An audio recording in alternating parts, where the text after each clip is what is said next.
तारा रानी की कथा। जय माता दी मित्रों, आप सभी का हमारे YouTube चैनल में स्वागत है।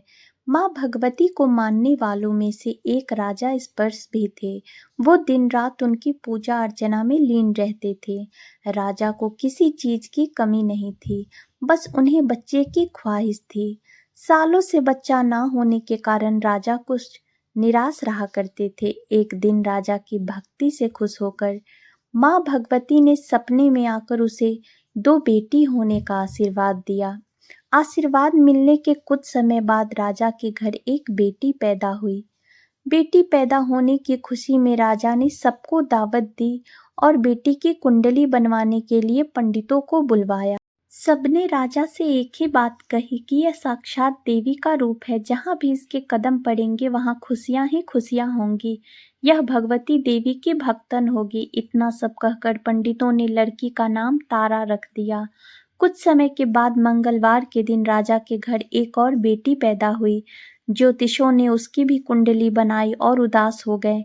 राजा ने जब उनसे उदासी का कारण पूछा तो ज्योतिषों ने बताया कि ये लड़की आपके जीवन में खूब सारा दुख लेकर आएगी। राजा ने ज्योतिषों से पूछा कि आखिरकार मैंने ऐसे कौन से खराब कर्म किए थे कि इसने मेरे घर जन्म लिया। ज्योतिषों ने बताया कि आपकी दोनों बेटियां राजा इंद्र की अप्सराएं हुआ करती थी। इनमें से बड़ी बहन का नाम तारा और छोटी बहन का नाम रुकमन था। एक दिन ये दोनों मिलकर धरती की सैर करने के लिए गईं। दोनों ने ही वहां पहुंचकर एकादशी के दिन का व्रत रखा। तारा ने अपनी छोटी बहन से कहा कि आज एकादशी का व्रत है, इसलिए बाजार जाकर कुछ ताजे फल ले आओ, लेकिन वहां कुछ खाना मत। रुकमन बाजार फल लेने के लिए चली गई। वहां उसे मछली के पकौड़े दिखे। उसने झट से उन्हें खा लिया और अपनी दीदी के लिए कुछ फल ले लिए। रुकमन से तारा ने पूछा कि तुम अपने लिए फल क्यों नहीं लाई। उसने जवाब दिया कि वो मछली के पकौड़े खाकर आई है। तारा ने गुस्से में कहा कि तुम पापिन हो, एकादशी के दिन तुमने मछली खा ली। ऐसे खराब कर्म के लिए मैं तुम्हें छिपकली बनने का श्राप देती हूँ। अब उसी जंगल में तारा की बहन छिपकली बनकर रहने लगी। वहां एक जाने माने ऋषि गुरु गोरख भी अपने कुछ शिष्यों के साथ रहते थे। उनके शिष्यों में से एक बहुत ही घमंडी था। अपने घमंड के चलते वो शिष्य कमंडल में पानी भरकर एकांत में बैठकर तपस्या करने लगा। तभी एक प्यासी गाय वहां आ गई। उसने सीधे अपना मुंह उस कमंडल में डाला और पानी पी लिया। पानी पीने के बाद जैसे ही गाय अपना मुंह बाहर को निकालने लगी तो कमंडल नीचे गिर गया और ऋषि का ध्यान भंग हो गया। ऋषि ने देखा कि गाय पानी पी गई है। अब गुस्से में ऋषि ने गाय को एक चिमटे से बुरी तरह घायल कर दिया। इस बात की जानकारी जब गुरु गोरख को पड़ी तो वे तुरंत गाय को देखने के लिए गए। जैसे ही उन्होंने गाय की हालत देखी, वैसे ही अपने उस घमंडी शिष्य को आश्रम से बाहर निकाल दिया।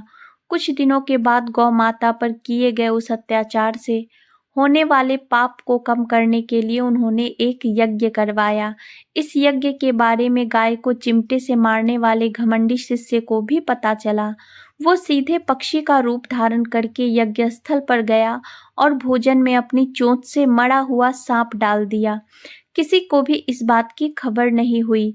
ये सब होते हुए तारा से श्राप मिलने वाली छिपकली रुकमन देख रही थी। उसके मन में हुआ कि इसे खाकर सारे लोग मर जाएंगे। सबकी जान बचाने के लिए छिपकली बनी रुकमन सभी लोगों के सामने भोजन पर गिर गई। लोगों ने छिपकली को खूब कोसा और बर्तन को खाली करने लगी। उसी वक्त भंडारा करने वालों को खाने में मरा हुआ सांप भी दिखा। तब कहीं जाकर सबको समझ में आया कि छिपकली सबकी जान बचाने के लिए जानबूझकर भोजन में गिरी थी। एक छिपकली होने के बावजूद भी इतने अच्छे विचार होने की वजह से यज्ञ में मौजूद सारे महत्वपूर्ण लोगों ने छिपकली के लिए मुक्ति के लिए प्रार्थना करनी चाहिए। सबने कहा। पंडितों ने आगे बताया कि सबकी प्रार्थना से ही वो छिपकली तीसरे जन्म में आप जैसे प्रतापी राजा के घर बेटी के रूप में पैदा हुई। वही तारा ने दूसरे जन्म तारामती के रूप में लिया और अयोध्या के राजा हरिश्चंद्र से शादी की।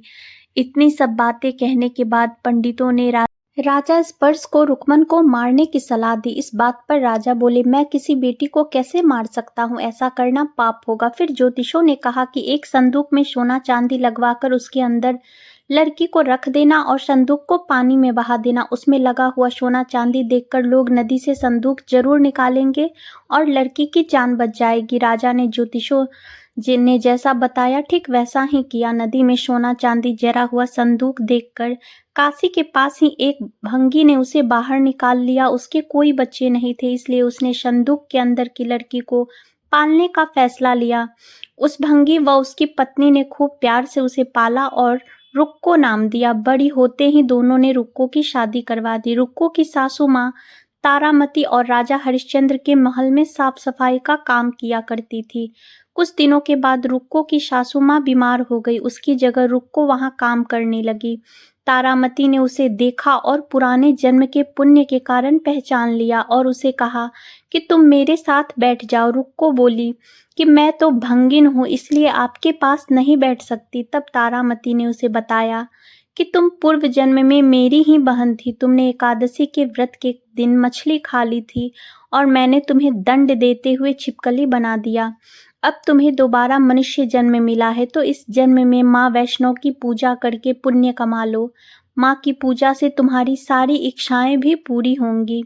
तारामती की इस बात को सुनने के बाद रुक्को माँ वैष्णव से एक बेटे के लिए प्रार्थना करती है और कहती है कि अगर उसकी मनोकामना पूरी हुई तो वो अपने घर में माँ वैष्णो देवी पूजन और जगराता कराएगी। माँ वैष्णो देवी उसकी प्रार्थना सुन लेती है और उसे बेटा होता है। पुत्र की प्राप्ति के बाद रुक्को उसकी देखभाल और लाड दुलार में माँ वैष्णो देवी की पूजा करना भूल जाती है। ऐसा होते होते 5 साल बीत गए और फिर एक दिन उस बच्चे को चेचक यानी माता निकल आती है। बच्चे की ऐसी स्थिति देखकर परेशान रुक्को अपने पिछले जन्म की बहन तारामती के घर जाकर उसे इस समस्या के बारे में बताती है। तब तारामती ने पूछा कि तुमने माँ वैष्णो देवी की पूजा अर्चना में कोई गलती तो नहीं की। फिर रुक्को को याद आता है कि उसने माँ वैष्णो देवी का जागरण कराने का प्रण लिया था। ये बात याद आते ही रुक्को को काफी पछतावा हुआ और मन में माँ से कहा कि बच्चे के ठीक होते ही वो अपने घर में जागरण कराएगी। अगले ही दिन उसका बेटा पूरी तरह ठीक हो जाता है। तभी रुक्को ने माता रानी के मंदिर जाकर पुजारियों को कहा कि मंगलवार के दिन घर में जागरण करवा दीजिए। रुक्को की बात सुनकर के पंडित कहते हैं कि तुम यहीं 5 रुपए दे दो, तुम्हारे लिए हम मंदिर में ही जागरण करा देंगे। रुक्को कहती है मुझे पता है कि मैं चमारिन हूँ, लेकिन आप मेरे घर आकर ही जागरण करवा दीजिए। माँ किसी तरह का भेदभाव नहीं करती है, तो आपको भी नहीं करना चाहिए। इस पर पंडितों ने विचार विमर्श करके कहा कि अगर रानी आपके जागरण में आती है तो हम तुम्हारे घर आकर जागरण कराने के लिए तैयार हैं। पंडितों की बातें सुनकर रुक्को अपनी बहन रानी तारामती के पास जाती है और तारामती को सारी बात बताती है। रुक्को की बातें सुनकर तारामती जागरण में जाने के लिए तैयार हो जाती है।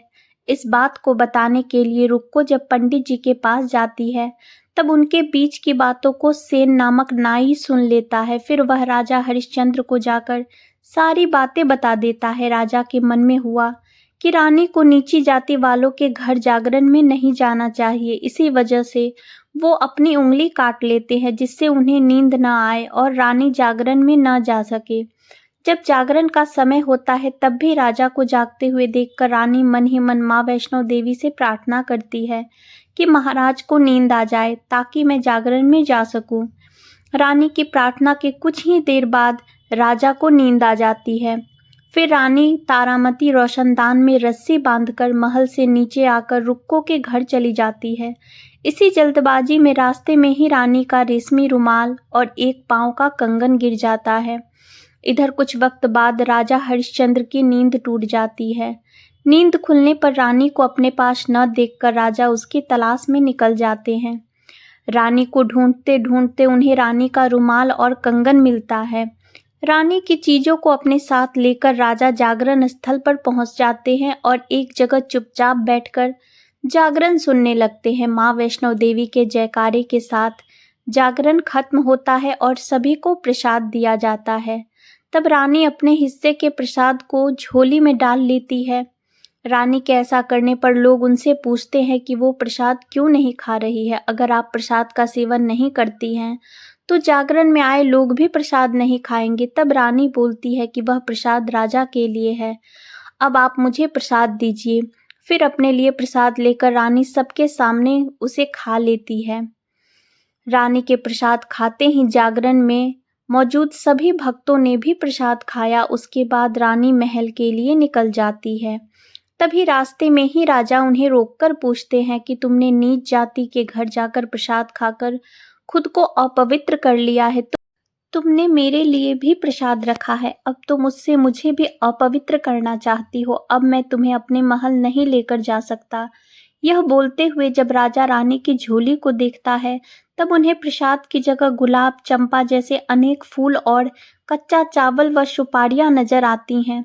इस चमत्कार को देखकर राजा हैरान हो जाते हैं। फिर राजा चुपचाप रानी को अपने साथ महल में लेकर पहुंचते हैं। वहां रानी बिना माचिस के ही माता रानी के सामने दीप जलाकर राजा हरिश्चंद्र को हैरान कर देती है। फिर रानी बोलती है कि माता के दर्शन करने के लिए बहुत बड़ा त्याग करना पड़ता है, इसके लिए आपको अपने बेटे रोहिताश्व की बलि देनी होगी, तभी माँ दुर्गा आपको साक्षात दर्शन देगी। यह सुनकर राजा के मन में माँ के दर्शन की इच्छा होने लगी, जिसके लिए राजा अपने पुत्र की बलि दे देते हैं। बलि देने के बाद माँ दुर्गा शेर पर सवार होकर प्रकट हो जाती है।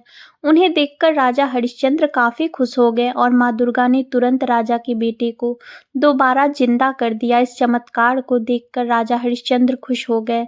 तभी राजा ने माँ की पूरी विधि से पूजा करके उनसे गलतियों की माफी मांगी। माँ दुर्गा ने भी राजा को खुश रहने का आशीर्वाद दिया और अंतर ध्यान हो गई। तब राजा ने तारा रानी से कहा कि मैं बहुत खुश हूँ कि मुझे पत्नी के रूप में आप मिली है। फिर राजा हरिश्चंद्र, तारा रानी और रुकमन तीनों अपने मनुष्य योनि से छुटकारा पाकर देवलोक में चले जाते हैं।